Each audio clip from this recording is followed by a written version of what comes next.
So, Mr. Dugin, what would you say are the most important questions or challenges that are facing the millennial generation today, particularly within the Western world? I think that we're living in the most important time of all humanity. So that is the chance, privilege, but at the same time that is the risk, because precisely now the destiny of mankind is somehow put under question with artificial intelligence, post-humanism, and the latest developments of liberal ideology that became a kind of global paradigm. The very nature of human being is put under question. So millennials could be the last human generation, represent the kind of the last man and last women, because the singularity movement we are approaching to singularity, as post-humanists call that, is precisely the moment when the strong artificial intelligence will be capable to perform all the tasks that human being is performing. So there is a kind, we are approaching to the second wave of replacement. There is the first replacement by refugees and immigrants of the traditional population of the Western country, not only Western, because this wave of the immigration as well threatens the other societies, not only Western one. But the second wave of replacement will be replacement of the immigrants by the robots. So millennials maybe are the last generations when their free judgments and free decision is and will still possible. After that, a kind of mechanical destiny, because the destiny of civilization will pass slowly and almost unremarked to unnoticed. Unnoticed to the next kind of next type of being. Well, our problems are much greater than I could have imagined. Where do you believe that modern conservatism in the U.S. is headed? Do you think there's any hope for a sustainable right-wing movement in America? I have changed almost completely my understanding of what American society is after the campaign of Trump. Not because of his victory, but that was as well very, very important, but because of the bold decision of majority of American citizens to support the agenda promoted by the Trump. It's much more, that is the problem of Trumpism, much more than of Trump personally, because now Trump shows the limitations and the limits of his capacities. I think that he's hijacked already or taken as a hostage by the deep state, the liberal elite, globalists. But nevertheless, there was a completely new entity that appeared during this campaign, American people. And people from the populism. So populism, the term populism, is derived from people, il populus. And I think this populus, the real people, real unengaged people, unbiased people with its free will and its capacity to take decision, appeared on the scene of American society. And that was the great astonishment, surprise, and the hope for myself, because I don't think that only conservatives voted for Trump. I think the people they were the last human being in the United States that voted for Trump, because the other part, the other half, is preparing to be transformed in something different, some post-human beings, because the image, the very image of Hillary Clinton was a kind of post-human horizon, I would say. So that was an anthropological battle, and American people, American human being have won these people. So I think that is the great hope for conservative movement in the United States, to at least to start the real battle for the future, for the identity, for the society, for the values. But it is obviously that there are many traps in this way, because precisely new conservative should be different. So it should take in consideration many aspects that traditional conservatism ignored. For example, I suggest to search postmodernism, because there is a critic of modernity that is very important. Traditionalism that was ignored in traditional conservatism, traditionalism of Evola Guénon, with deep criticism of the very principle of modern Western civilization in any senses. I suggest as well the study of anthropology, of sociology. So many fields that traditionally was regarded as left, for example. But if conservative shouldn't be traditionally right. It should be, I presume, the new conservatism should be completely different. It should take the traditional principles of Western civilization, the foundations of it, and put it in completely new context. And that is the great challenge. So the great challenge, and I think that in that sense, American conservatives, new conservatives, should discover the great heritage, intellectual heritage of European culture, as well as Eastern culture, of Russian culture, of Indian culture, Iranian culture, because now there's not enough to defend what we have, because traditional conservatives, they defend the yesterday in front of today, and that is not enough today, because they win more and more. Our opponents, the progressists, the liberals, they are winning more and more, and we are defending now what we blamed yesterday. So that is a kind of one-way game in favor of them. So we need not only conservatism, we need conservative revolution. We should return to the roots of our identity. We should rediscover European logos, a kind of the access of our spiritual tradition.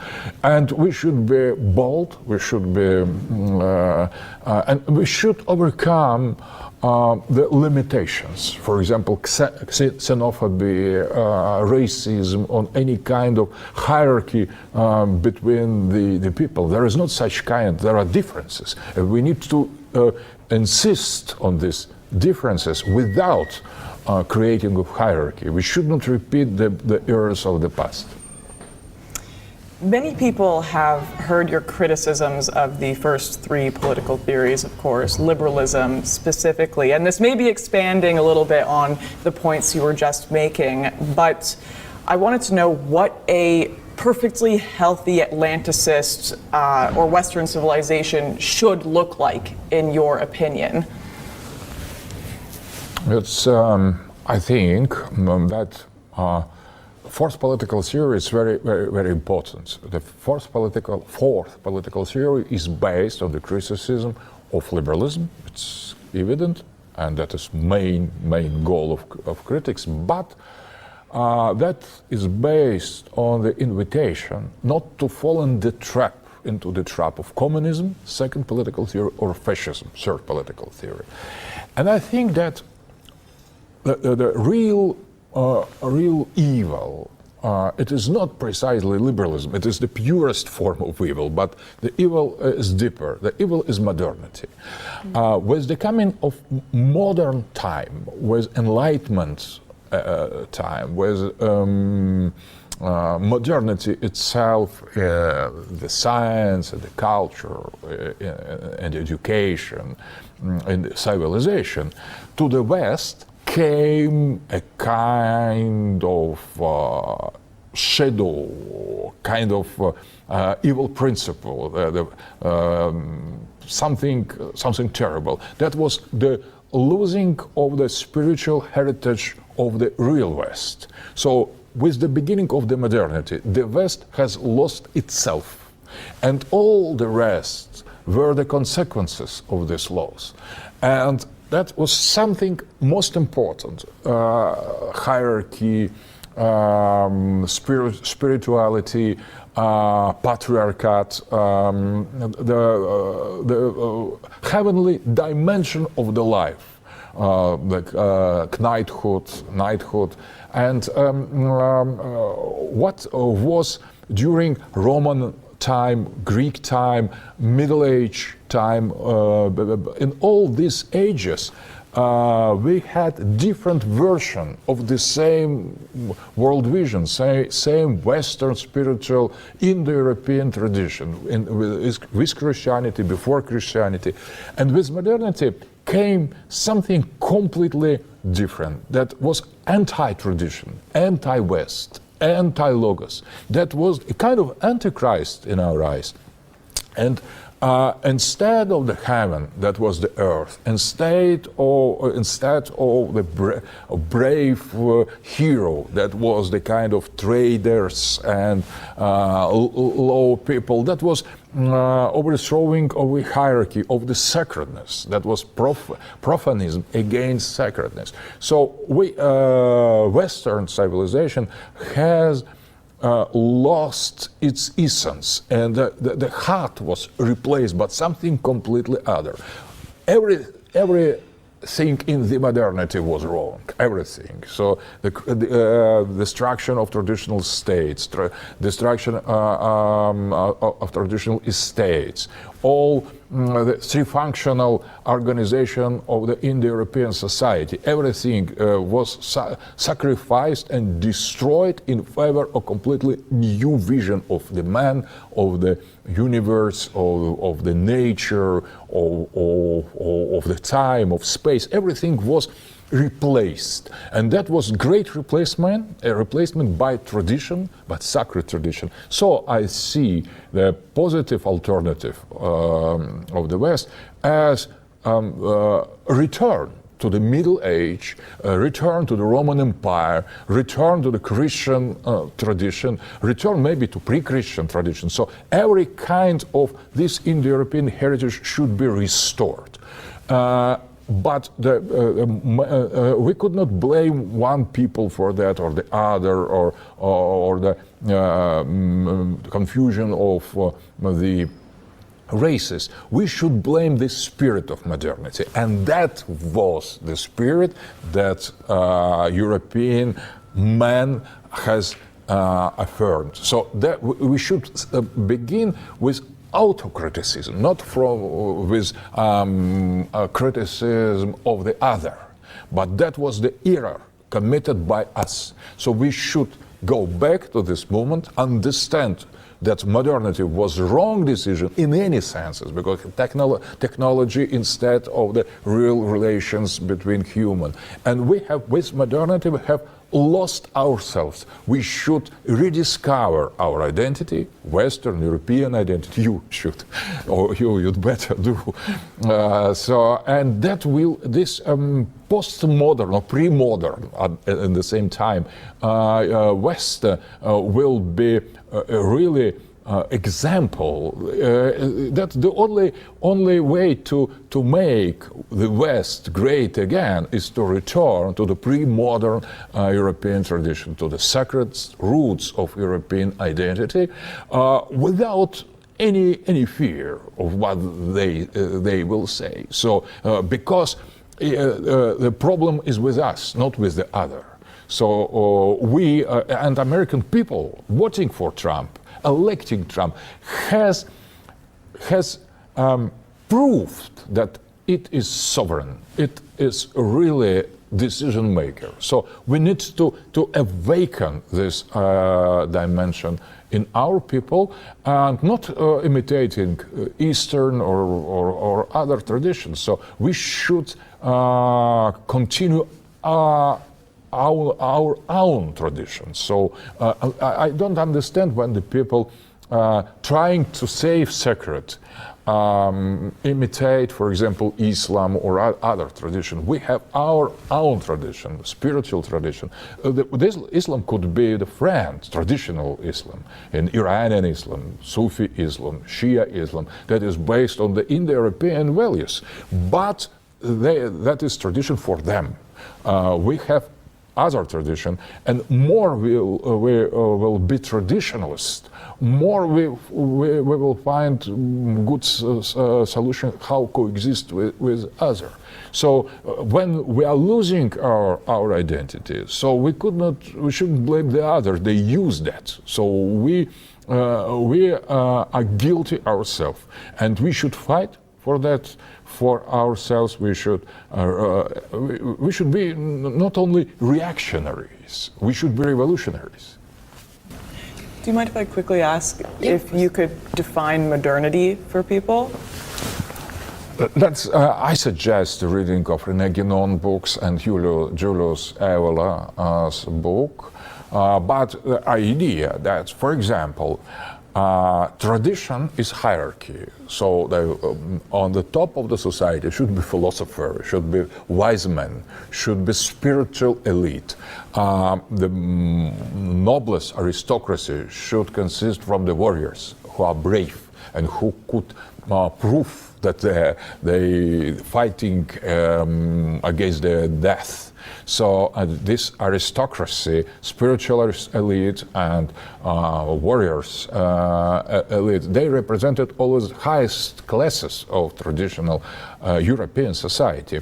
And the peasantry was the third function of this in the European normative society. Everything was destroyed in the modernity. Modernity has installed so-called democracy, so-called equality, so-called material values that were put over the spiritual one. So that was the total reverse of the traditional in the European society. So and the center of sacred traditional society of Europe was God and eternity. That was replaced by the nature and the human being and time.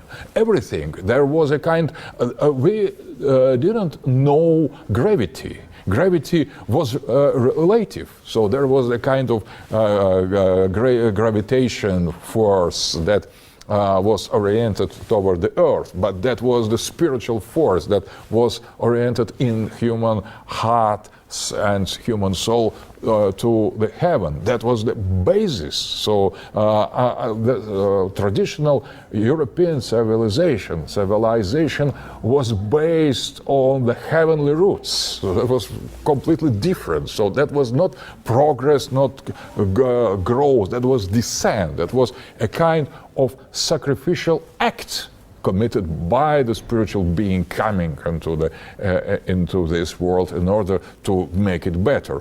And all that, for example, and merchants, the traders, were small peripheral minority. They were tolerated, no more. They could not impose their mentality and their law as the center, as it is the case in the capitalism, in the liberalism. So they were periphery, and they were tolerated, but they were despised because the bourgeois was a kind of servile servant class. They helped to the clergyman and to the warriors, to the aristocracy, to deal with practical things, no more. And with the modernity, all that was destroyed. The power was given to the people who has acquired the richness, the material things.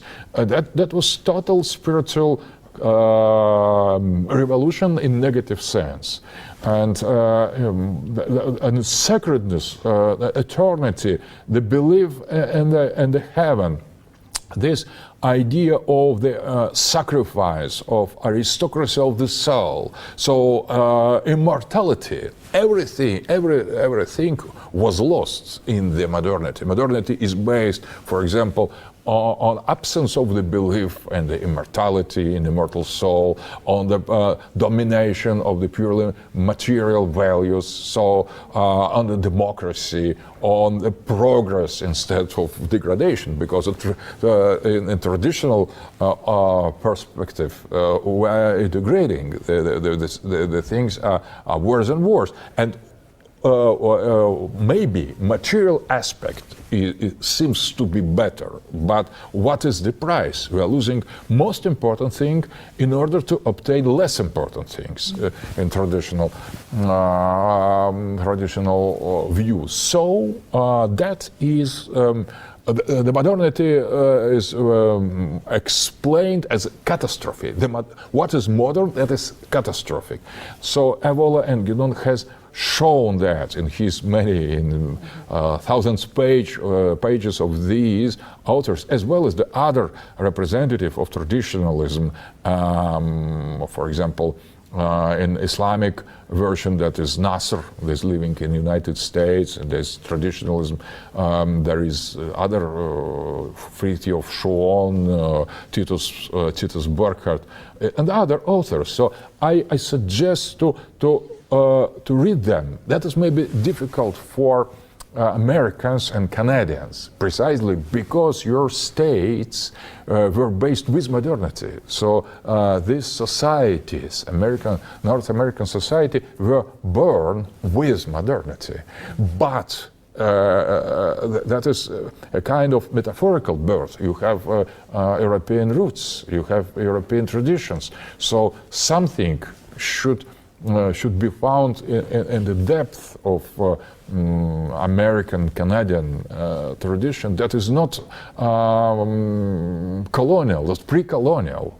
So I think that European roots are very important now, because they unite you and millennials and the older people with ancestors, with the tradition, with these ancestors that were creator of the great traditional European spiritual and aristocratic civilization. And it is not return to the past.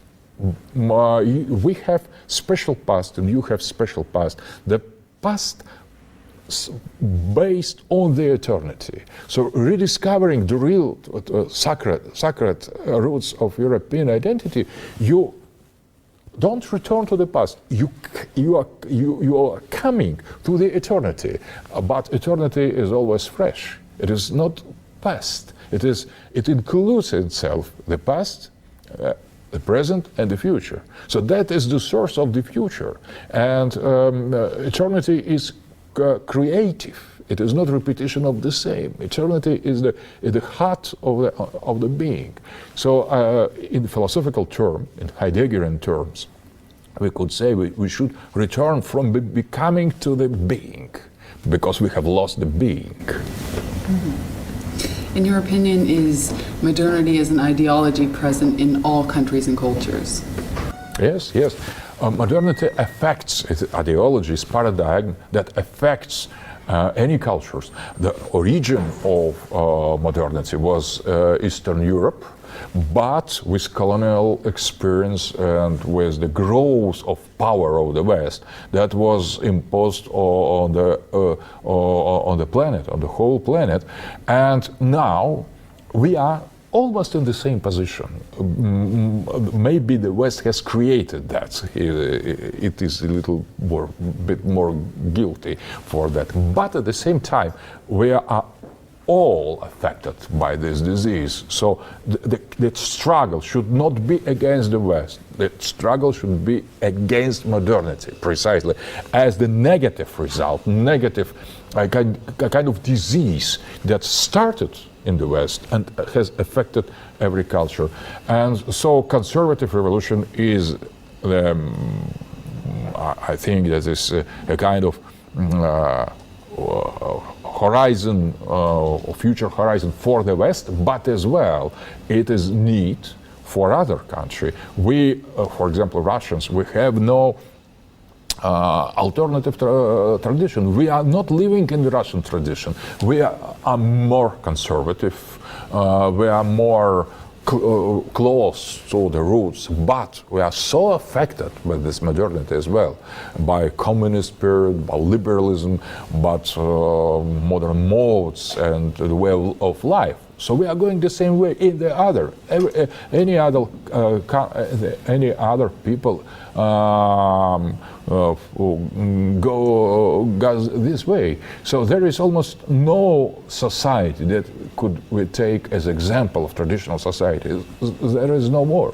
So that creates a kind of base and ground for new internationalism, for a conservative internationalism, because we are affected. Every one of us is affected. Every society is affected by the modernity, and we shouldn't fight against each other. We should fight together against modernity. Maybe we will arrive to different traditions, but that is the richness of the spiritual treasure to have Western Christianity, Eastern Christianity, Islamic Christianity, the other Chinese culture, Hindu culture, Buddhist culture. We should not arrive to something unipolar, universal, something prêt-à-porter. We should redefine, we should return to our own roots. They are different, but that will be completely new world based on the common struggle against a common challenge. Which is a higher priority for the West, overcoming decadence and nihilism within its society, or securing its borders and stopping the population replacement? I think that first of all, we could not solve technical problem, for example, securing borders, without changing minds, without changing thought of the Western civilization, because immigration, post-feminism, of so-called feminism, liberalism better than feminism, because there are some versions of feminism I like. Standpoint feminism, for example, that affirms that there is no hierarchy between men and women, but there is two universes, two perspectives. So completely different universes. They could overlap, but they still they still have totally different structures. So that is the richness. So the dialogue is possible because there are two worlds shocking, entering into contact and in conflict at the same time. Standpoint feminism that doesn't consider that women should be equal with men, but women should stay women in their own worlds and trying to defend its structure, confronting with too aggressive, for example, patriarchy, because there are spiritual patriarchy of knights, of nobles, of spiritual thinkers, and there is very low patriarchy that is not spiritual, it's aggressive, with no culture. So I'd rather stay on the side of women fighting for their beautiful universe against this low machism, but at the same time, idea of liberal feminism is very bad, because they try to kill what is feminine in women. So they destroy womanhood, and they try to put them transform them in parody on the man. That is the worst thing to imagine, I think. But idea that all these consequences of wrong mentality, wrong way of thinking, with materialism, with immigration politics, with multiculturalism, they are based on some philosophical principles that we should change. Without that, we could not effectively defend our borders, our identity, because liberalism as ideology, as philosophy, insists that there is only one identity, individual. That is the origin of all other. If there is only one identity, individual identity, and there is no collective identity, or if there is, it should be overcome or destroyed. That is the main principle of liberalism. So we have no reason to oppose immigration, because they are individuals exactly as ourselves.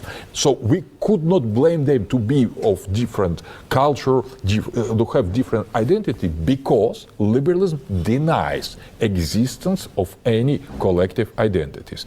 And on the individual level, they are individuals like us. So we could not use cultural argument, ethnical, religious argument, because all these faculties are refused, are denied theoretically by liberalism. So when we are, for example, trying to preserve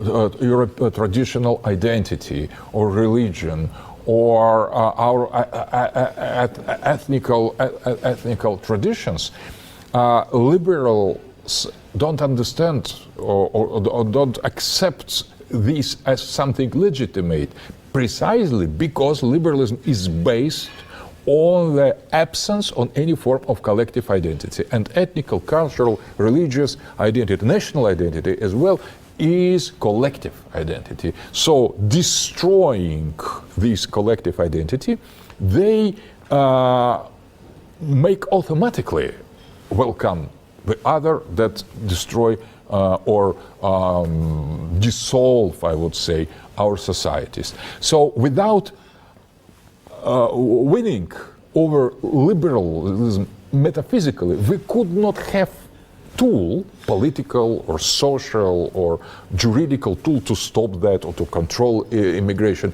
And the same time with posthumanism, because the same thing with gender politics or LGBT. The idea is that to be woman or to be man, that is collective identity. So, and we should make gender optional in order to reinforce, empower individual identity, to destroy collective identity. So immigration and LGBT gender politics are two sides of the same liberal principles. And next step that is already defined, that is a human identity, because to be human as well as collective.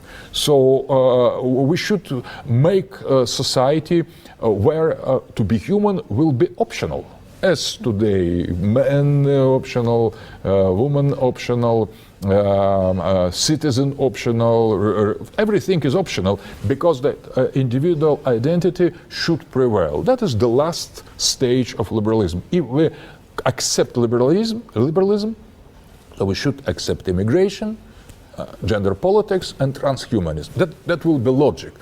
When I have developed this kind of discourse with my friends, European liberals, they were very, very astonished because they considered the liberalism as absence of the domination of the state in the economy, and that's all.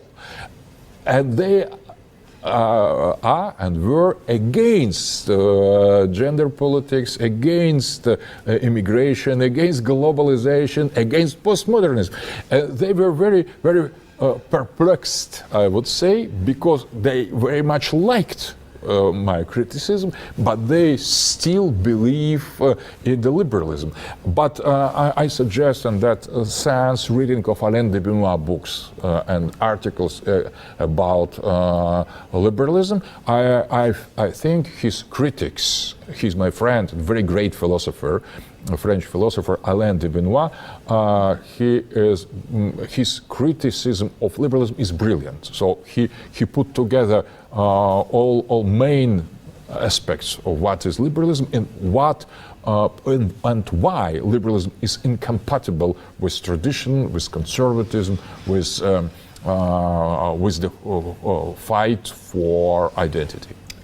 It's fascinating that both the mainstream conservatives today are individualists as well, hardcore certainly in America. Yes, and I thought about that, and I thought how reconcile fourth political theory that's based on the criticism of liberalism with American tradition of liberal conservatism. And I have one idea about that. So I think the problem is how we understand the self. If we think that our individual is closed, so is something rational, something moved by material interest, greed, fear, and will to accumulate the measure of comfort. So that is closed subject. Mm-hmm. So that is liberalism in the pure form, and this form of liberalism will lead to posthumanism and all the other evil things. But if there is open subject, so if we consider, for example, our inner self in the way as Hindu tradition proposes, as a great Atman, as something internal and spiritual, and not rational or moved by greed and fear, but based on eternity. If we are making one step more toward the heart, the center of our being, if we discover more important dimension of our individuality, there will be no more individuality. It will be a person. It will be something spiritual, something, and that was precisely beginning of the Protestantism, because in the origin and the beginning of Protestantism, there were Wycliffe and other German mystics, Master Eckhart, there were this aspect of transcendental self. If individualism is necessary for American tradition, I think it should be overcome not from collective identity, as in Europe or in Russia, that will be much easier, but following the way to the radical interiority of the self, because it was open subject. And that was more or less the tradition of American romanticism, of Emerson and the thinker like him, that radical interiority that could save, could reconcile fourth political theory with American tradition of individualism. Going that way, let make individual absolute. as early Evola suggested, the first book of Evola was The Theory of Absolute Individual. So it could be taken as a kind of orientation. Do you see the American alt-right, and I don't know if you know about things called like the meme war, but do you see this as an expression of postmodern fetishistic copycat of the third political theory or nationalism, or do you see some kind of creative chaos in it? So I don't think that that is something already made, already finished. I think that that was idea to use some postmodern strategies, and that is good in itself. So why not? If first, second, I think there was the effort to introduce in very rigid American or paleo-conservative discourse and against neo-conservatives who are liberals and globalists of the wars kind. These alt-right people tried to introduce new topics taken from European New Right, Nouvelle Droite, better, and from fourth political theory, from Eurasianism, from geopolitics. So I think they have introduced traditionalism that was almost unknown in the paleo-conservatism of type of Buchanan and other. So there are many interesting and positive points. There are, for example, I don't like at all the kind of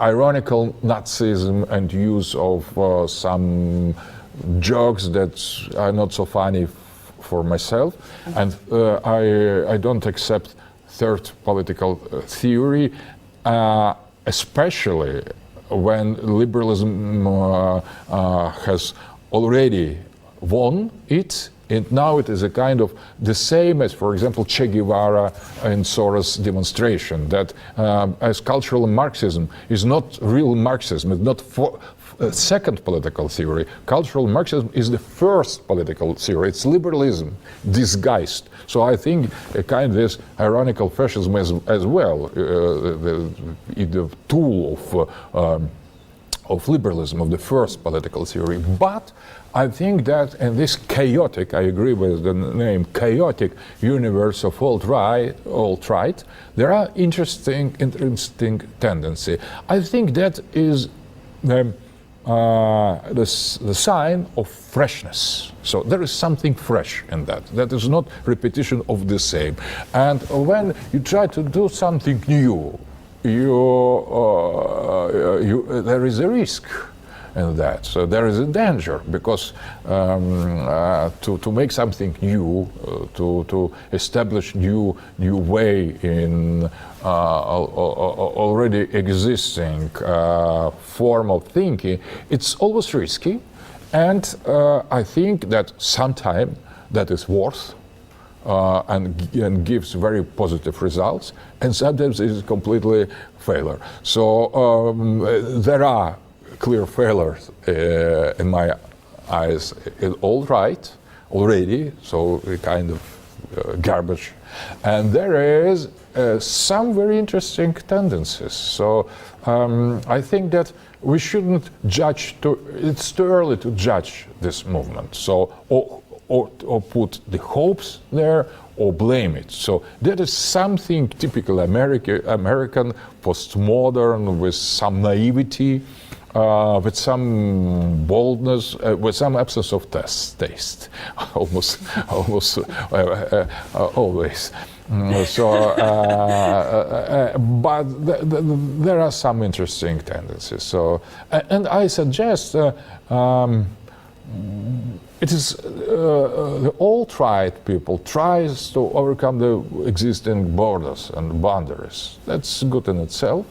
So I would wish them to continue their efforts because there is no ready-made solution for the things we are confronted to. So we should to find new way.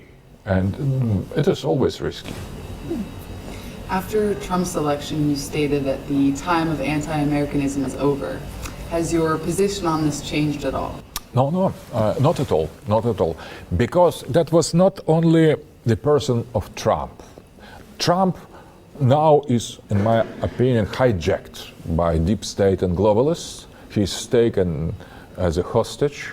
And precisely in one of the most important point, his absence of will to fight against Russians. So he was already anti-Iranian, anti-Chinese. So it is not so bad. It's not so good, but it is a kind of his traditional agenda. But the most important thing was his tolerance toward Russian. It is important not because we are Russians. It is important because that was a kind of strategy of multipolarity, of realist attitude toward international relations, and that was premise of total change of globalism. That was the promise of to finish with globalization and to restart American greatness, I would say. And but precisely this point was the central point of the unimaginable aggression against Trump. So he was up from the very beginning, before the election, before winning office. He was attacked precisely for this. Russian connections, Russian involvement in the elections, blame the people who have spoken with Russian ambassador, and so on. And the loss of Steve Bannon and many other people from early Trump supporters group. Everything was concentrated on Russia, and Trump is stubborn enough to oppose that but the attack is so hard, so I think he cannot do anything else in that direction. So there is a kind of not loss of hope in Trump, but he is alone. He had and has not any real supporters. So his ideas are in the void. So all the administration, all the mission of American state is based on completely different ideas. So it's difficult. I cannot say that I understand Trump, but I understand the conditions he is in. So it will be too much to demand from him something more. But anti-Americanism and absence of anti-Americanism was decided in other context. That was a decision of American people to vote for the Trump, basing on his agenda, his speeches, his words. That was much more important, and that is irreversible because American people has voted Trump, has elected Trump, not because of his present decision. American people has elected Trump and has chosen Trump basing on his promises. And the promises were absolutely great. And they were nonconformists. They went against globalism, against this ultra-liberal totalitarianism. That was against this swamp, against the rule of this world government. And this world government was partly presented by American establishment. So Trump has won the office basing on the people, on the clear and conscious decision of American people. How we could, after that, hate Americans. We could hate American elite, we could hate globalists, but not American people, never. And that, and these people, in the case of Republicans against Democrats, in the case of Bush against Clinton, it was hidden because the choice wasn't ideological. The choice was technical. So it didn't exist before. It didn't show itself before. But in Trump, he has entered in the history, and that was great victory of American people over anti-American elite, and we could hardly overestimate it. So the decision was taken this time by American people, and we need, after that moment, we need to take it in consideration always. So I'm absolutely sure, at least in the consciousness of Eurasianists, of conservative revolutionaries. So that is the end of anti-Americanism. So there is the other America. There is American people that we need to respect in any situation. So I think that is great support for our cause and great hope. So not in Trump we trust, but in American people we trust.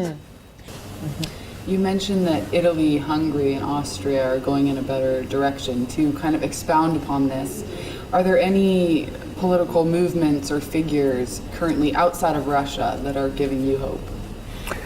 Well, see, I think that in Germany as well, we have unconventional right party, Alternative für Deutschland, Alternative für Deutschland, and also some figures on the left, in the Linke, as Sarah Wagenknecht. And interesting that now the problem is not the right against the left. The problem is establishment, right and left, against anti-establishment as well, right and left. So there are so many common points between alternative for Deutschland and Sarah Wagenknecht in the left communist party, criticizing the center, because the center is the problem now. And my old idea was to unite anti-center leftists and with anti-center rightists in order to overthrow the center, because the problem is the center. The same idea was suggested by Stephen Bannon visiting Italy and insisting on the common government between Lega and Five Stars. So anarcho-communist Five Stars and traditionalist and right-wing Lega of Salvini. So I think that populism can be right and can be left, but authentic populism, the populism of fourth political theory, should be neither right nor left, should be united, should be, because the idea to be right or left or to be left has lost its relevance, has lost its meaning, because center, liberal center, globalists, they control left and right, and only when we arrived at the most extreme space of the left and right, they are losing a little bit control. So we need to take right and left from them and unite right and left on the other pole. That is idea of creating a kind of anti-central theory based on the common denominator between left populism and right populism. So we should be populist centrist, so following people when it demands social justice or traditional identity. Now, to change gears here for the last couple questions, don't worry, I know it's warm in here and we've had you for a long time, but we really, as young people that are looking into religion, we're curious about kind of the resurgence of religion in Russia, particularly Christianity. Do you believe there has been a resurgence in Russia? And do you think there is any chance of a resurgence of Christian identity within the other Atlantic parts of the West? So interesting.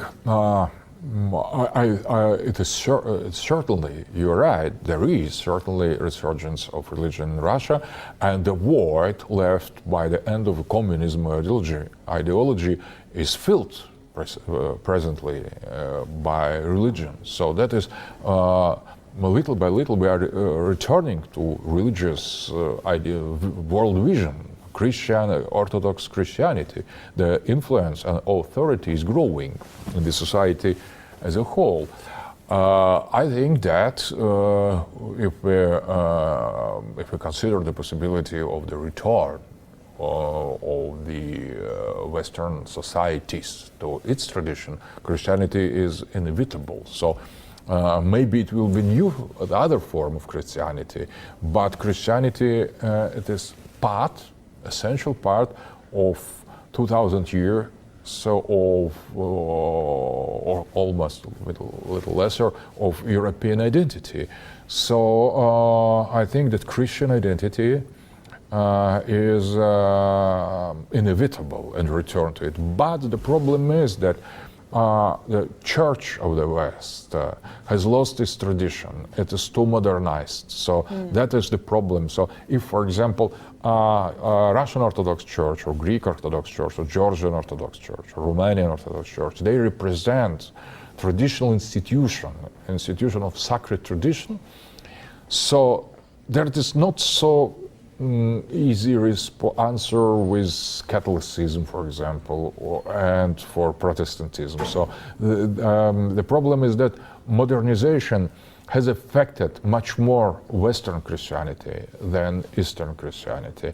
And I think that the dialogue between different branches of Christian tradition, trying to restore or find the new sacred roots of Christianity could be very useful. So Orthodox Church could play important role helping this Christian revival in the West. But I would like to make one remark. Today in Moscow there is 9 May and commemoration of the day of the victory over Germany. And it is interesting that there is tradition to come with the photos of the fallen, and every family has photos with the people killed in the Second World War.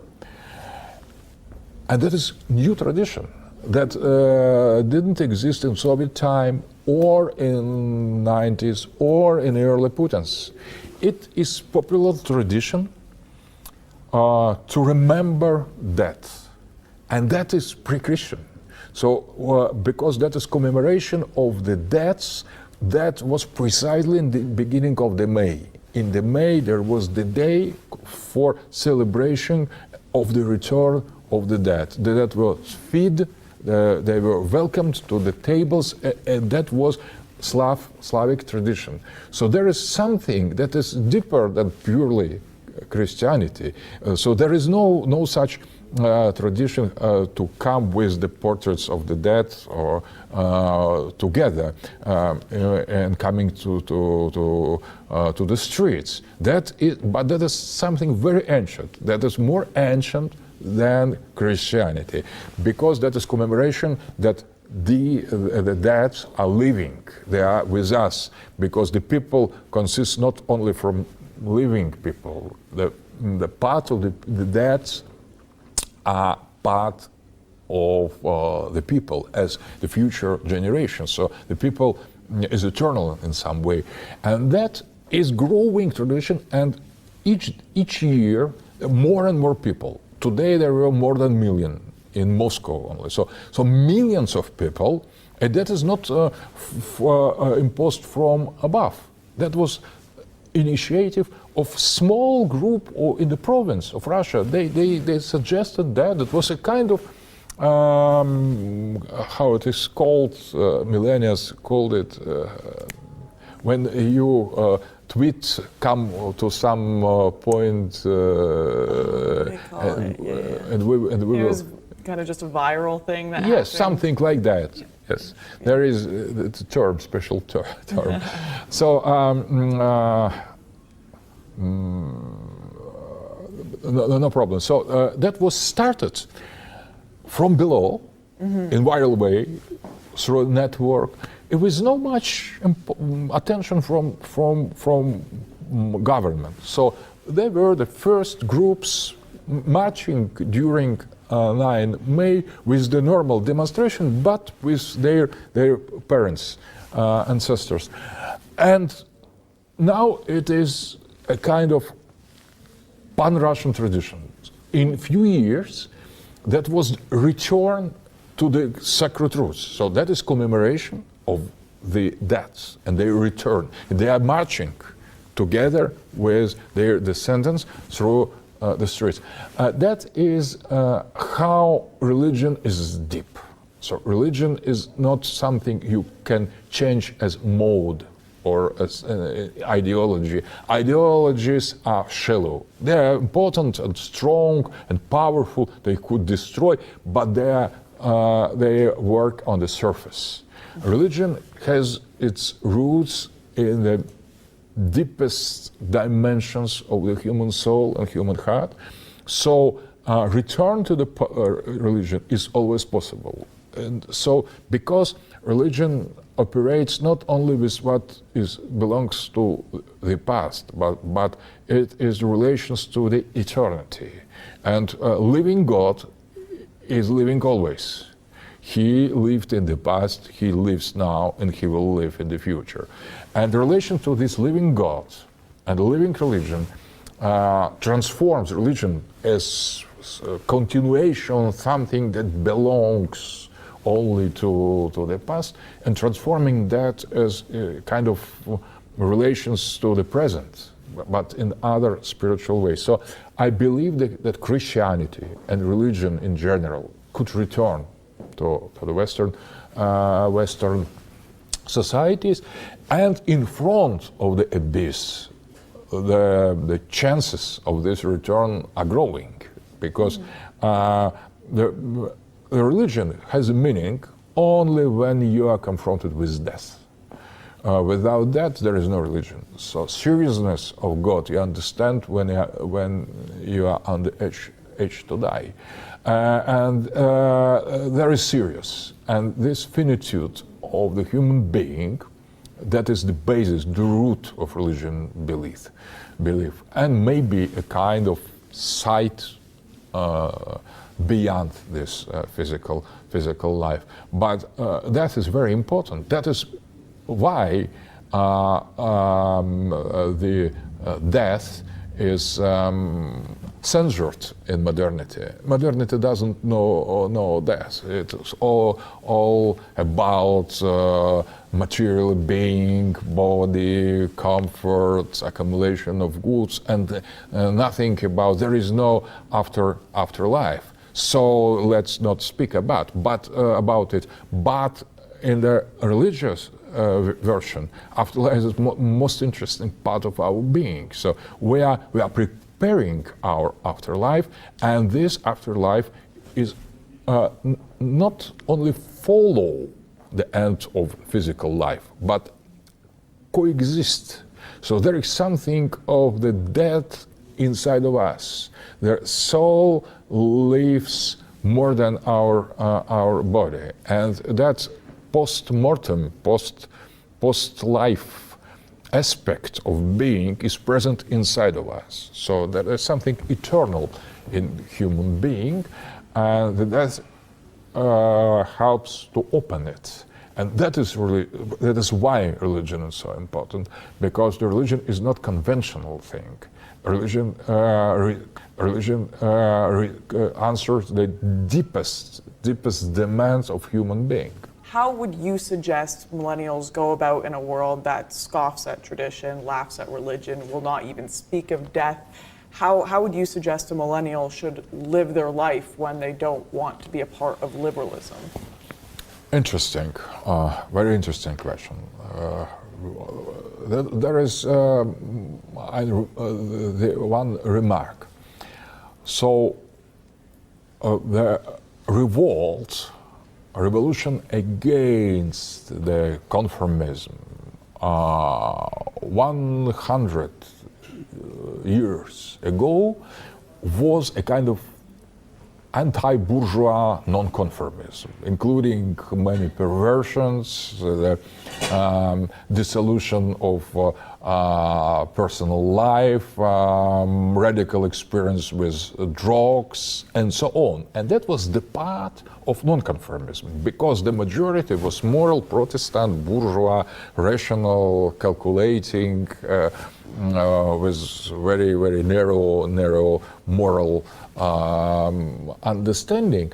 But during this century, and above all during the 60s, there was complete change. The majority became perverted with drugs, with all kind of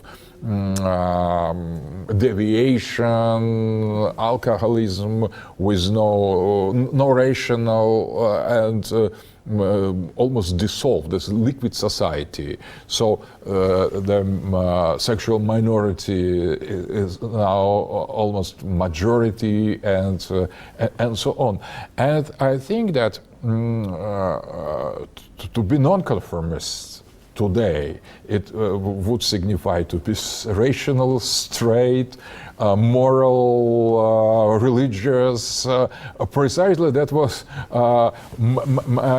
majority of the society 100 years ago. Now revolution is to be normal. So because normality is to be perverse. So normality is to be totally dissolved. But to follow normality today is matriarchy, feminism, LGBT, broadening the experience with drugs and so on. That is normal. That is almost obligatory for millennials. That is so. I think that. Now revolution is completely different. We need to find non-conformism on the other pole. To be conservative is most non-conformist. So that is a revolutionary act to be normal in ancient sense. That is almost challenge to the modernity. But at the same time, I think that I suggest that millennials study philosophy. I think that everything begins and ends with philosophy. So philosophy is not appreciated. Philosophy is marginal now, but that is the most important thing. So to be philosopher is almost the same as to be human, because the humanity, the most important difference between humans and animals is the brain, is the possibility of thought, and the philosophy is cultural thought, is something when the thought is in the center.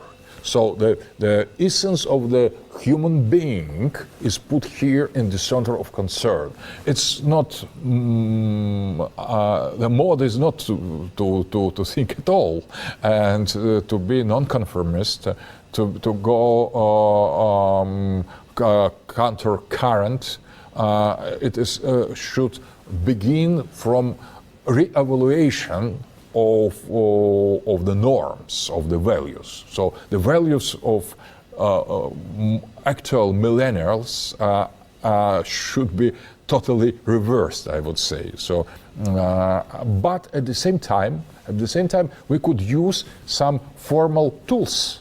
So that is precisely as Arthur Miller Vandenbroek has seen as conservative revolution. So we take the tools and we use them against the enemies. So that is, we should not, Arthur Miller Vandenbroek once said, we should not resist revolution, we should lead revolution and lead it in the other way. And so we should be in the front of the other. We should not oppose some aspect of postmodernity. We should use some postmodern strategies as a tool, that is riding the tiger, but orientate them to completely different metaphysical goal. So that is postmodernity. We should rediscover postmodernity, not resist it, not reject it. I think we should create a new postmodernity, pre-modern postmodernity, to link postmodern criticism of modernity, because the word thing is modernity. Postmodernity is bad when it continues the same logic as modernity, but when postmodernity criticizes modernity, it is good. So we could take this path of millennials culture and use it against the main enemy. That is modern spirit. So to be pre-modern should be a kind of new mode. And that is already here. We have some elements of this interest for sacredness, for religion, for maybe for negative dark aspect of spirituality. But there is something like that already in the youth mode. Of young men. So, but it is used unconsciously, and we could use that consciously. So we could make a kind of marriage between postmodernity and pre-modernity against modernity. That is left and right against the center as well. So modernity is represented by liberalism. So we should overcome liberalism from the left or from the right, or going to the deeper level interiority, if we overcome it from the right, I would say. And we should rediscover anthropology and sociology on the left side that explains many aspects of human behavior and human history. And I suggest that the book of greatest sociologists, Louis Dumont, that has made brilliant research about what is individualism and what is hierarchy in the traditional society. That was a fascinating interview, Professor Dugin.